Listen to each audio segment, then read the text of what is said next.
The search continues for more than 100 people still unaccounted for in the Surfside condo building collapse. Today, officials announcing search crews pulled more bodies out of the rubble. Daryl Forges is live in Surfside with the very latest.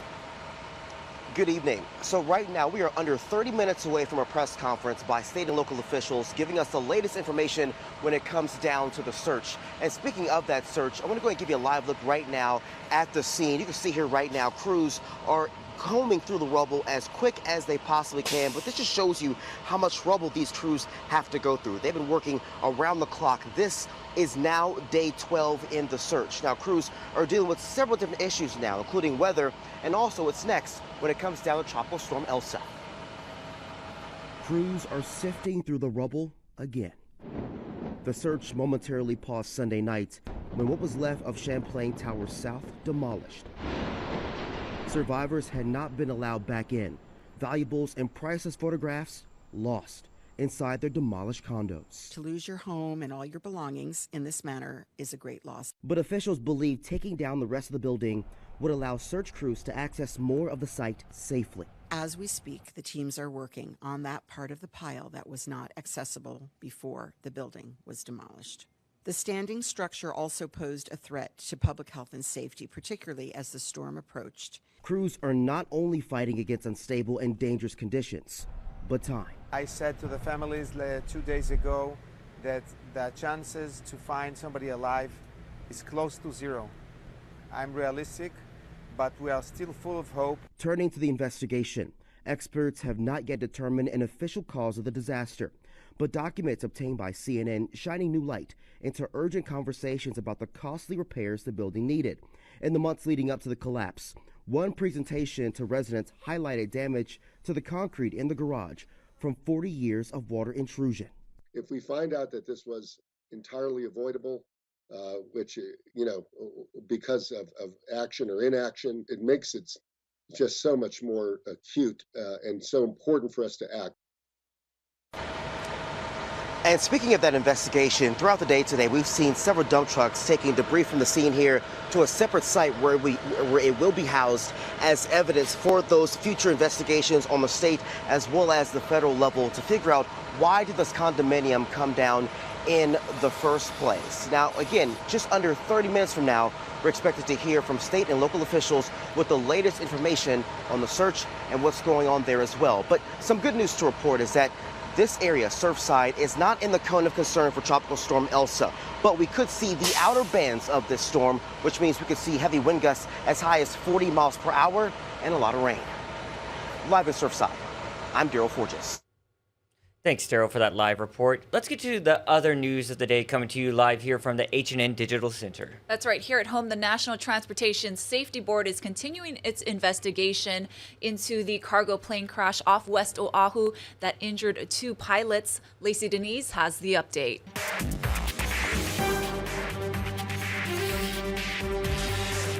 The National Transportation Safety Board will start surveying the debris field from the cargo plane crash today.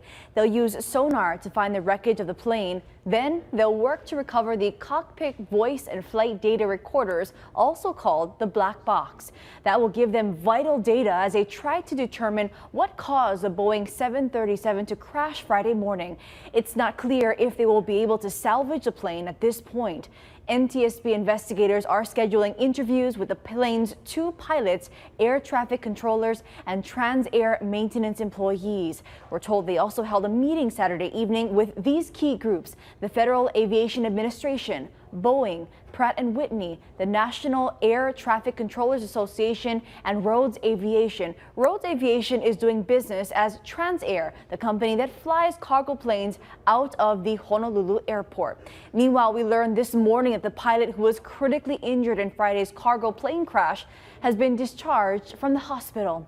The other pilot, who suffered a head injury and lacerations, also appears to be out of the hospital. The U.S. Coast Guard has been salvaging items from the crash. It posted images from Twitter showing that stuffed animals were among the cargo that was retrieved. A safety zone remains in place surrounding the salvage operation. For This Is Now, I'm Lacey Denise. Check out this strange flight pattern from a plane out of Honolulu. Pilots took the odd path after Delta Flight 1552 struck a group of birds yesterday afternoon. A maintenance crew is evaluating the damage. Delta says it is working to rebook passengers on a different flight today to get them to Atlanta. Oh, there he goes. Birds caused some trouble for a flight crew on Maui Friday. The birds flew onto United Flight 43 from Kahului to Newark, New Jersey before takeoff. After unsuccessful attempts to catch them, crews killed the lights and used the sunlight from the front door to lead them to their freedom. After a round of cheers, the passengers departed for the Garden State 25 minutes late. After a 16-month closure, Canada is easing restrictions at the U.S.-Canadian border. The country is Hawaii's second largest international tourism market. Annie Bergeron-Oliver has the details. After nearly 16 months of travel restrictions, border measures are finally starting to relax. Starting Monday at midnight, Canadians, permanent residents, international students, and other essential travelers fully vaccinated with Moderna, Pfizer, AstraZeneca, or Johnson & Johnson will not have to quarantine or isolate for 14 days. Instead, they'll take a PCR test on arrival and await the result in self-isolation at home. I see this opening up in a rheostat form, not a light switch on and off, but just gradually. And tomorrow is the first day of that. And I envision this to continue as Canadians keep getting that second vaccine. Under the new rules, tourism is still prohibited, as is any non-essential travel to Canada. There are also no changes for partially vaccinated individuals. Youth under 18, though, and adult dependents traveling with their parents will be able to avoid hotel quarantine, but they'll still have to isolate at home for 14 days. I don't think it's a huge problem. Clearly, children can be infected. They can be asymptomatically infected. But again, I think there's not going to be a large number of people. The next stage of the border reopening could come as early as July 21st, when the current Canada-U.S. border restrictions expire. Asked Friday whether the closure will be extended, the Prime Minister said it's too soon to say. When we start reopening, so Americans and others who are fully vaccinated come into Canada, will depend on how this goes, on the data we collect, on how we're able to keep Canadians safe. This is the week the state's vaccine passport program extends to fully vaccinated travelers from the mainland. Currently, only people who have been vaccinated in Hawaii can skip quarantine and testing requirements. Starting Thursday, people vaccinated on the mainland or in U.S. territories can do the same thing. Travelers will need to upload their vaccination info first and bring a hard copy with them as well for review. We'll be monitoring the rollout closely. Local hospitals have been having a hard time uploading vaccination data to the system, with a failure rate between 10 and 30%. With tens of thousands of visitors now arriving daily on the islands, there's this new push to reduce visitor accommodations on the Valley Isle, and it's gaining momentum. Let's turn it over to Jolani Martinez with more on that. The Maui County Council has voted to temporarily put building permits on hold for new hotels and resorts in South and West Maui. Councilmember Kelly Takaya King introduced Bill 60 to address concerns of over-tourism. King says according to the Maui Island plan, there should be a maximum of 1 tourist for every 3 residents on the island, or a rate of 33%. She says before the pandemic, the Valley Isle hit more than 45%, and the numbers are now going back up since tourism reopened. Critics of the bill fear it would cost jobs, but King refutes that and says the county should be diversifying the economy outside of the tourism industry. Most of the tourism jobs are, $12 to $15 an hour jobs, working in the tourist industry on any of the activities or in the hotels on the front line. We really need to give our residents pathways for agriculture, health, technology, film. There's a lot of industries we could be putting our money into and expanding so that we're not over-reliant on any one of those. King adds that she would rather see the construction industry build affordable homes than hotels and resorts. She says the bill also allows the county time to implement long-term plans to alleviate climate change. Mayor Mike Victorino's office says he will reserve comment on the bill until after review of the final version. Jolani Martinez, Hawaii News Now. Professional hockey player Matis Kivlenieks died last night from an apparent head injury. The 24-year-old was reportedly in a hot tub with a group of people at a private party in Michigan. Police say a fireworks malfunction sent debris towards the group. When they tried to leave the hot tub, Kivlenieks slipped and fell, hitting his head on concrete. The native of Latvia played goalie for the Columbus, Ohio Blue Jackets for 4 years. An autopsy is underway to determine the official cause of death. As the U.S. withdraws the last of its troops from Afghanistan after nearly 20 years of war there, the Taliban is already on the move and gaining ground. Richard Engel reports. Emboldened by the U.S. withdrawal, the Taliban are making lightning advances, capturing former U.S. bases. The American-trained Afghan troops left in charge, often surrendering or running away. And with the bases come the spoils. The Taliban are taking huge stockpiles of weapons, American-bought guns, ammunition, and vehicles, making future advances easier. This is exactly how ISIS took control after U.S. forces pulled out of Iraq. The Taliban are closing in on Kabul, where the changes brought by 20 years of American protections are at risk, especially for women. The Taliban repressed and beat women for the tiniest of infractions they considered un-Islamic, like speaking in public. We went to a photo shoot for a new modeling agency in Kabul. For the Taliban, this is an abomination. Huma Safaradi did a recent ad for a soft drink. International forces are leaving and people think the Taliban will return. So people are really concerned. We're all really concerned, she said. Dina Abid does runway shows. If you went back to your village, which has been taken over by the Taliban, right now, dressed like this, what would happen to you? You will die. Die. Yes. The Afghan security forces are collapsing more quickly than some U.S. intelligence estimates anticipated, as Kabul is increasingly encircled.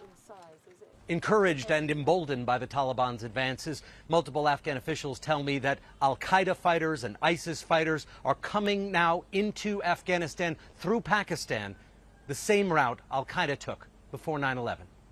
Richard Engel, NBC News, Kabul. Officials in the Philippines say everyone is now accounted for in Sunday's deadly military plane crash. At least 50 people were killed and dozens more hurt after a Philippine Air Force plane crashed while attempting to land. 3 of the fatalities were people on the ground. Sunday's crash is the Philippines' worst military air disaster in decades. To Japan now, where rescuers continue to comb through debris from a deadly mudslide that happened days ago. The number of those missing now stands at 80. Blake Essig is at the scene with the very latest. Since the landslide occurred on Saturday morning, more than 24 people who were stranded inside structures have been rescued, which is incredible, given the devastation caused by the massive landslide that swept through the seaside resort town of Atami. But as of Monday afternoon, hundreds of people have been evacuated to shelter. Several people are dead, and there are still dozens more who have either been reported missing or remain unaccounted for.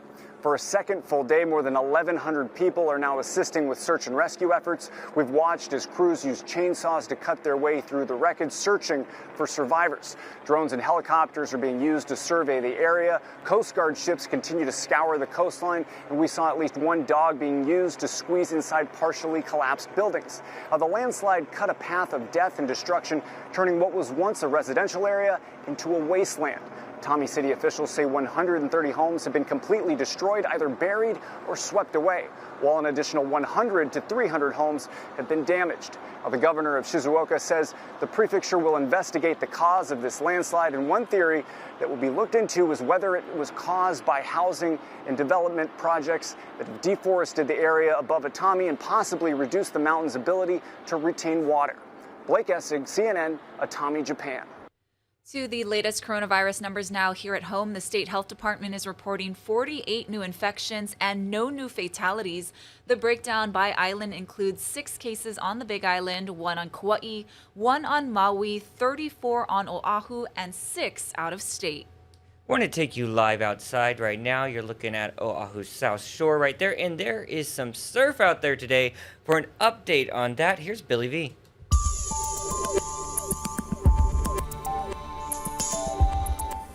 Happy Aloha Monday, Billy V here, Guy Hoggy on assignment. Let's give you an idea of what the waves are like. We do have a high surf advisory in effect for the south-facing shore, 8 to 12 foot surf. This is on the way up, by the way. It will peak today, later on today. We also have 6 to 8 foot surf. That's a wraparound over for the west-facing shore. And the east side, that's a trade wind swell, a little bumpy, a little sloppy out there. Let's go ahead and give you an idea. The winds, of course, play a major part of what the forecast is going to be like. We start off with easterly winds, 15 to 20 miles per hour. That's Monday, Tuesday, and Wednesday. Now, this past weekend, we had a whole bunch of rain, especially yesterday in the forecast. This is more of a drying trend here. By the time we get to Thursday and Friday, we're to light winds here, so it's going to be a little bit muggy. And then look at this. The winds really pick up here, 15 to 25, 15 to 20, 20 to 25 here, but that's 7 days out. So there's not as much, they're not as confident on that. We'll see how that goes as we get closer and closer this Sunday. In the meantime, once again, enjoy the great weather. As always, get the latest on air, online, on your mobile device, and at HawaiiNewsNow.com. Hawaii's iconic Love's Bakery brand continues to live on thanks to a licensing agreement with Oregon-based Fran's Family Bakery.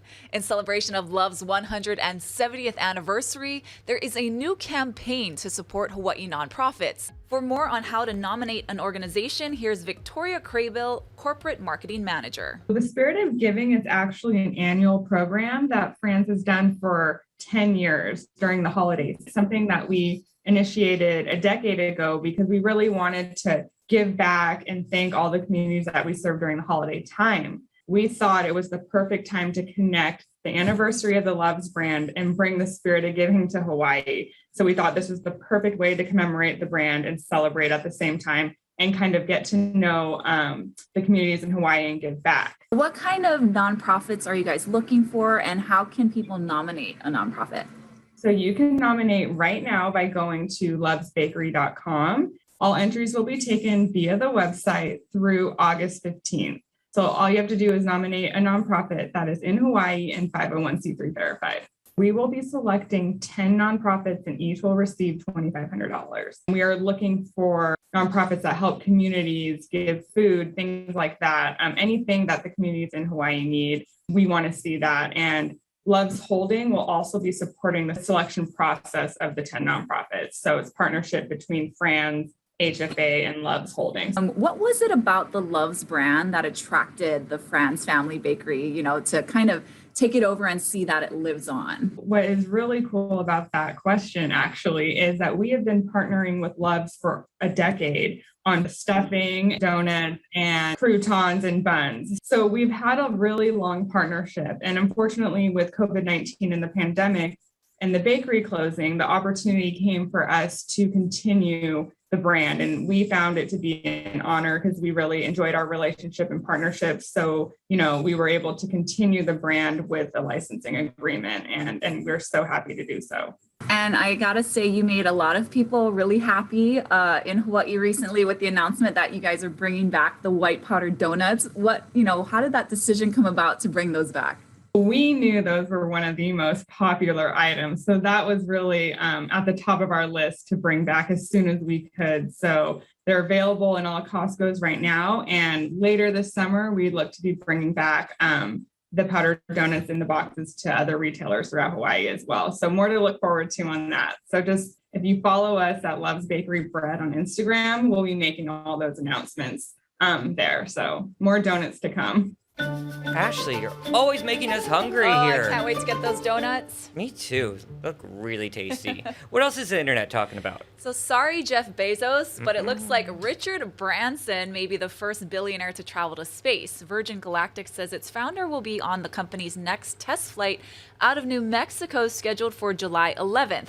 That's 9 days before fellow billionaire and Amazon founder Bezos is expected to travel to space in his Blue Origin rocket. Now, Branson insists it's not a race, even though the duo has been competing to establish interstellar travel for the public for the past 2 decades. Now, someone paid Bezos more than $28 million in an auction for a seat on Blue Origin's flight. Was that you, Jonathan? Wasn't me. But this whole situation, yeah, right, it's not a race. It reminds me of when, the super wealthy got in a race back in the sort of turn of the century for the Empire State Building and the Chrysler Building, who would be taller, right?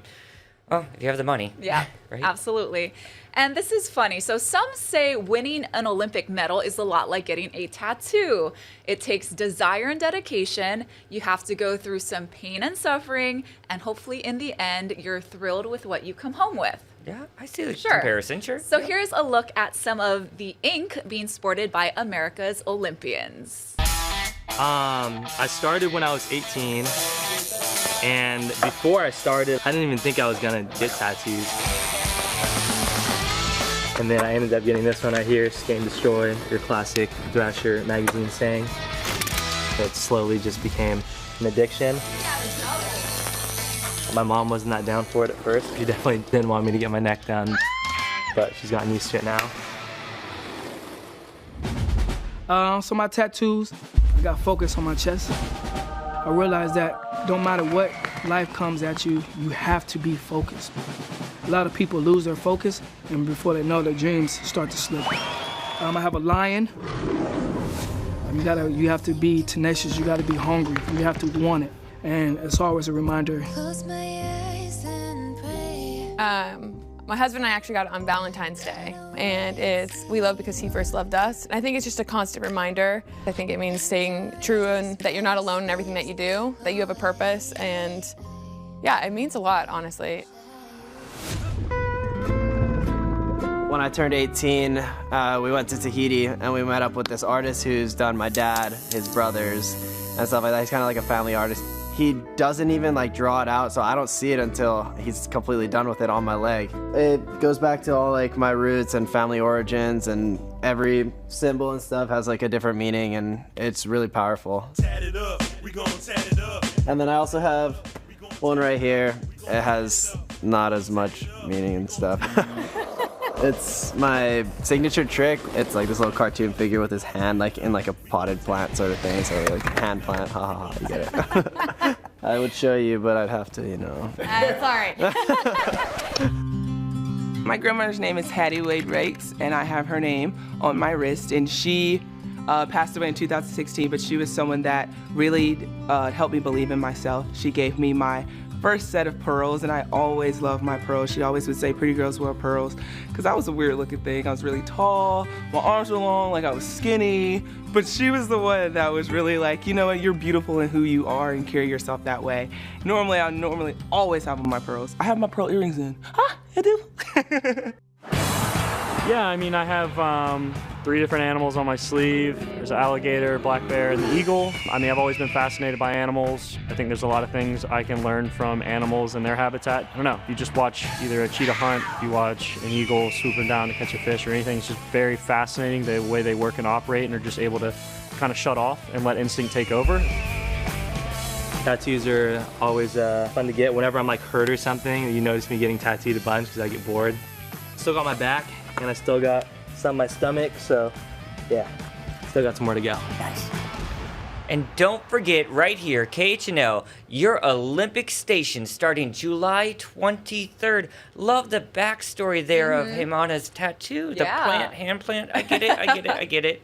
And a real quick note for those looking for fireworks on the Big Island, right? Yeah, so the County of Hawaii's 4th of July fireworks show in Kalaeloa, Kona has been rescheduled for tonight after technical issues postponed the show last night. So it will begin tonight at 8:30 p.m. from the north end of the old runway at Kailua Park. I honestly didn't see too many fireworks up in the sky over the last 2 days compared to years past, of course.